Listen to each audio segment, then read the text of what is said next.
നമസ്കാരം. ചാരക്കേസിൻ്റെ അവസാന നിമിഷത്തിലും അതിൻ്റെ യാഥാർത്ഥ്യത്തിലേക്ക് അല്ലെങ്കിൽ സത്യത്തിലേക്ക് എത്തപ്പെടുമ്പോൾ അതിനുള്ളിൽ 30 വർഷത്തോളം കാലം അനുഭവിച്ച തീരാവേദനകൾ, വ്യാധികൾ അങ്ങനെ പറയുവാൻ ഒരുപാടുണ്ട്. പക്ഷെ അതൊക്കെ ഇന്ന് നമുക്കിതിങ്ങനെ സത്യത്തിൻ്റെ മേമ്പോടി ചേർത്തൊക്കെ അവതരിപ്പിക്കാൻ കഴിയും. പക്ഷെ അന്ന് പത്രങ്ങൾ പലതും എഴുതിയത് എന്തായിരുന്നു? മറിയം റഷീദയെക്കുറിച്ച്. മറിയം റഷീദ എന്ന് പറയപ്പെടുന്നത് കിടക്കയിൽ ട്യൂണ മത്സ്യത്തെ പോലെയാണ് എന്നാണ് എഴുതി പിടിപ്പിച്ചത്. ഇവിടെ പല വാർത്താമാധ്യമങ്ങളും ആൾക്കാരെ മാലിയിലേക്ക് അയക്കുന്നു. മാലി കഥകൾ പല മാധ്യമങ്ങളിലും പരമ്പരയാകുന്നു. കരുണാകരനെ താഴെ ഇറക്കാൻ ഉമ്മൻചാണ്ടി ഒപ്പിടൽ നടത്തുന്നു. അന്ന് എ ഗ്രൂപ്പിൽ ഒപ്പിടാത്ത ഒരേ ഒരാൾ സുധീരനായിരുന്നു. എങ്കിലും ഒന്നുറപ്പാണ്, എവിടെയോ ചിലത് നാറുന്നുണ്ട്. എന്ത് ശശികുമാറും സിബി മാത്യൂസും മൗനം വെടിയാത്തത് എന്നൊക്കെ ചോദ്യങ്ങളുണ്ടാകും. ചാരക്കേസിൽ അകപ്പെടുത്തി അകത്തായ മറിയം റഷീദയെ കോടതിയിൽ ഹാജരാക്കിയതിൻ്റെ പടവും വാർത്തയും എല്ലാ പത്രങ്ങളും അടുത്ത ദിവസം കൊണ്ടാടി. ചിത്രങ്ങളുടെ എല്ലാം ഫോക്കസും മറിയം റഷീദയുടെ മേനിയഴകായിരുന്നു എന്നുള്ളതാണ് സത്യം. വാർത്തകളിലും അത് നിറഞ്ഞു നിന്നു. പാവമൊരു സ്ത്രീയുടെ കണ്ണുകളിലെ ദൈന്യത മാത്രം ആരും കണ്ടില്ല. ദിവസങ്ങൾ നീണ്ട പോലീസ് വേദ്യം അവർ ക്ഷണിച്ചിരുന്നു. കണ്ടളങ്ങൾ ഇരുണ്ടിരുന്നു. ഇരുനിറക്കാരിയായ മറിയം പക്ഷേ ആരോഗ്യ ദൃഢഗാത്രയായിരുന്നു. അവർ മൗനിയായിരുന്നു. മാലിയുടെ ഭാഷ മാത്രമായിരുന്നു അവർക്ക് അറിയാവുന്നത്. അതിനാൽ കോടതിയോട് പോലും ഒന്നും പറയാനാകാതെ അവർ കണ്ണീരോടുകൂടി നിന്നു. പിന്നീടുള്ള നാളുകൾ പത്രത്താളുകൾ നിറയെ മറിയം റഷീദയുടെ കഥകളായിരുന്നു. പത്രലേഖകർ തിരുവനന്തപുരത്തിരുന്ന് ഭാവന വിടർത്തി ചാരക്കഥകൾ എഴുതിയുണ്ടാക്കി. പോലീസ് കൊടുത്ത വിവരങ്ങൾ വെച്ച് പത്രത്താളുകളിൽ കഥാഗോപുരങ്ങൾ ഉയർത്തപ്പെട്ടു. മനോരമ ഒരു പടി കൂടി കടന്ന് തങ്ങളുടെ ലേഖകൻ ജോൺ മുണ്ടക്കയത്തെ മറിയം റഷീദയുടെ നാടായ മാലിയിലേക്ക് വിട്ടു. അവിടെ നിന്ന് മറിയം റഷീദയുടെ ചുവടൻ വാർത്തകൾ എഴുതുവാൻ വേണ്ടിയിട്ട് മാത്രം മാലിയിലെത്തിയ ജോൺ മുണ്ടക്കയത്തിൻ്റെ ഭാവന വിടർന്നു. മാലിക്കഥകൾ പരമ്പരയായി മനോരമയിൽ അച്ചടിച്ചു വന്നുകൊണ്ടേയിരുന്നു.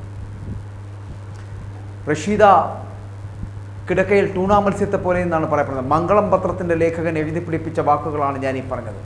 എന്നാൽ ചാരക്കേസിൻ്റെ ദുർഭൂതം ഏറ്റവും അധികം വേട്ടയാടിയത് മനോരമ റിപ്പോർട്ടർ ജോൺ മുണ്ടക്കയത്തെയും. മനോരമയുടെ സർവീസിൽ നിന്ന് പിരിഞ്ഞ് വിശ്രമ ജീവിതത്തിലാണ് ഇപ്പോൾ ജോൺ മുണ്ടക്കയം. അപ്പോഴും യാത്രാക്കഥയുടെ പേരിൽ ആരും അദ്ദേഹത്തെ വിടുന്നില്ല എന്നുള്ളതാണ് വസ്തുത.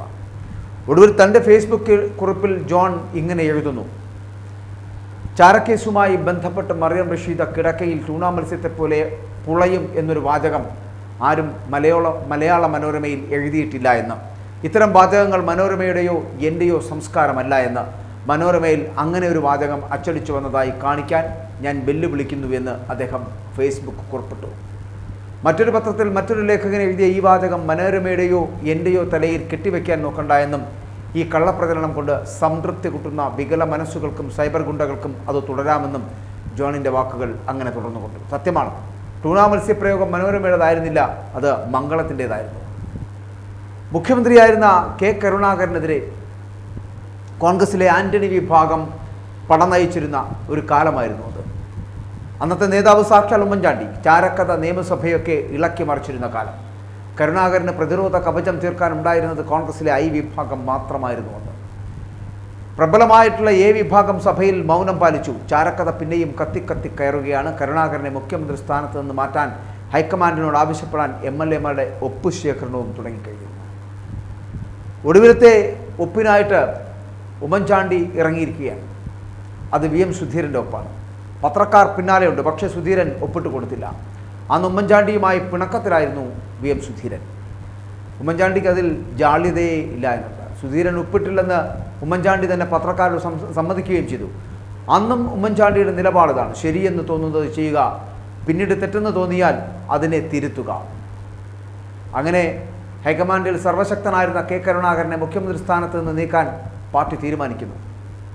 കരുണാകരൻ സ്വപ്നത്തിൽ വിചാരിക്കാത്ത ഒരു ട്വിസ്റ്റ് ഉണ്ടാകുന്നു ജീവിതത്തിൽ. മനസ്സ് അലകടലായിരിക്കെ കരുണാകരനെ കാണാൻ പത്രലേഖകർ എത്തുന്നു. കരുണാകരൻ രാജിവെക്കുന്നു. പത്രലേഖകരെല്ലാം കരുണാകരൻ്റെ മനസ്സിലെ തിരയേടി അറിഞ്ഞ് അനാവശ്യ ചോദ്യങ്ങൾ ഒഴിവാക്കുന്നു. അപ്പോൾ പരിസര ബോധമില്ലാതെ ഏഷ്യാനെറ്റ് ക്യാമറാമാൻ്റെ ഒരു ചോദ്യം വന്നു: ആന്റണി മന്ത്രിസഭയിലേക്ക് ക്ഷണം കിട്ടിയാൽ അങ്ങ് സ്വീകരിക്കുമോ? എല്ലാവരും സ്തബ്ധരായി പോവുകയാണ്. പതറാതെ കരുണാകരൻ പറഞ്ഞു: ആ നോക്കാം. ക്യാമറാമാന്മാർ ചോദ്യം ചോദിക്കുന്ന കീഴ്വഴക്കമില്ല. അന്നെങ്ങനെയോ അത് സംഭവിച്ചു പോയതാണ്. ധാർമ്മിക ഉത്തരവാദിത്തം അന്ന് ആർക്കാണിതിന്? കാരണം അന്ന് മനോരമയും തന്നെയുമൊക്കെ വെളുപ്പിക്കുവാൻ ജോൺ മുണ്ടക്കയും എത്ര എഴുതിയാലും പാവക്കറ മാറില്ല എന്നുള്ളതാണ്. ഇന്നിപ്പോൾ ഞങ്ങളോ ഇതൊക്കെ ഒന്നും നമ്മൾ അറിഞ്ഞില്ല എന്ന മട്ടിലാണ് മനോരമ എഴുതുന്നത് പോലും. CBI സമർപ്പിച്ച കുറ്റപത്രത്തിൻ്റെ കവറേജ് കണ്ടാൽ അറിയാം അതിനെക്കുറിച്ച്. അല്ലെങ്കിൽ ഇപ്പോൾ ചാരക്കഥയുടെ മറുപുറം എഴുതുന്ന പിള്ളേർ 30 വർഷം മുൻപ് തങ്ങളുടെ പത്രം എഴുതി പിടിപ്പിച്ച നുണക്കഥകൾ വായിച്ചിട്ട് പോലും ഉണ്ടാകില്ല എന്ന് പറയേണ്ടിയിരിക്കുന്നു. അടുത്തിടെ ഏതോ ഒരു സൈബർ പോരാളി ജോൺ മുണ്ടക്കയത്തിൻ്റെ പഴയ റിപ്പോർട്ടുകൾ ഒന്നെടുത്ത് അലക്കി വെളുപ്പിച്ചു.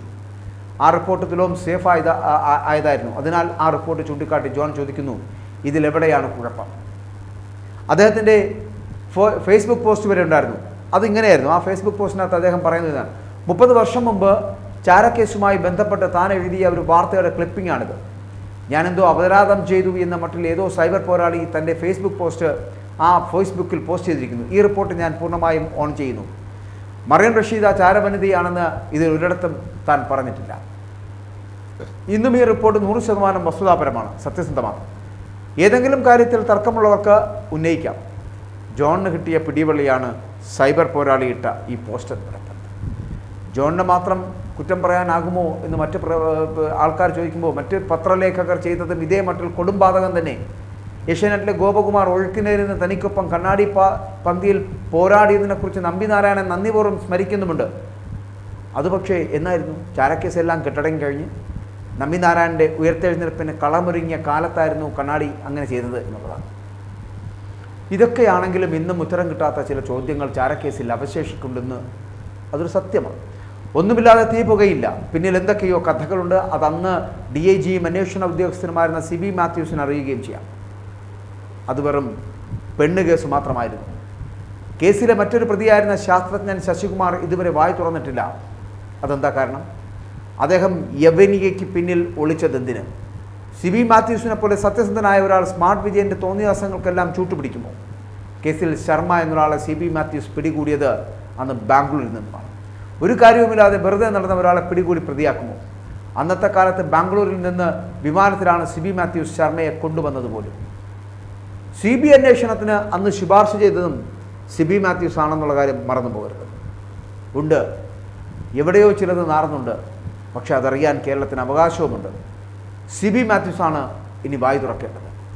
അതായത് മറിയം റഷീദയും ഫൗസിയ ഹസനുമൊക്കെ തയ്യാറാക്കപ്പെട്ടു എന്ന് പറയപ്പെടുന്ന ചാരക്കഥകളിൽ എന്തൊക്കെയോ നിറം പിടിപ്പിച്ച കാര്യങ്ങൾ എഴുതി ചേർത്തു എന്നുള്ളത് അതൊരു വസ്തുതാപരമായിട്ടുള്ള ശരിയാണ്. ആ ശരികൾ ചെയ്തു കൂട്ടിയവരെല്ലാവരും സത്യസന്ധമായിട്ടാണോ മാധ്യമപ്രവർത്തനം നടത്തിയത് എന്ന് ചിന്തിക്കേണ്ടിയിരിക്കുന്നു. സത്യസന്ധമായിട്ടുള്ള പ്രവർത്തനങ്ങളിലൂടെയാണോ ചാരക്കേസ് ഉണ്ടായതെന്ന് നമ്മൾ ഇനിയും ആലോചിക്കേണ്ടിയിരിക്കുന്നു. ചാരക്കേസിൻ്റെ അവസാനത്തിലേക്ക് എത്തപ്പെടുമ്പോൾ CBIയുടെ അന്വേഷണത്തിൽ പറയുന്നത് ഒരു കാമഭ്രാന്തൻ്റെ നെറുകേടിന് മുമ്പിൽ ഉണ്ടായിപ്പോയിട്ടുള്ള കഥകളാണ് ചാരക്കേസെന്ന്. പക്ഷേ ഞാനിതിൽ അവസാനം പറഞ്ഞു നിർത്തുന്ന പോലെ ഒരു തീയില്ലാതെ പുകയുണ്ടാകുമോ? ഒന്നുമില്ലാതെ വഴിയിൽ കൂടെ പോണവരെയൊക്കെ നമുക്കിങ്ങനെ അറസ്റ്റ് ചെയ്ത് ജയിലിലടയ്ക്കുവാനും 30 വർഷത്തോളം അനങ്ങാപ്പാറ നയം സ്വീകരിക്കുവാനും കഴിയുമോ?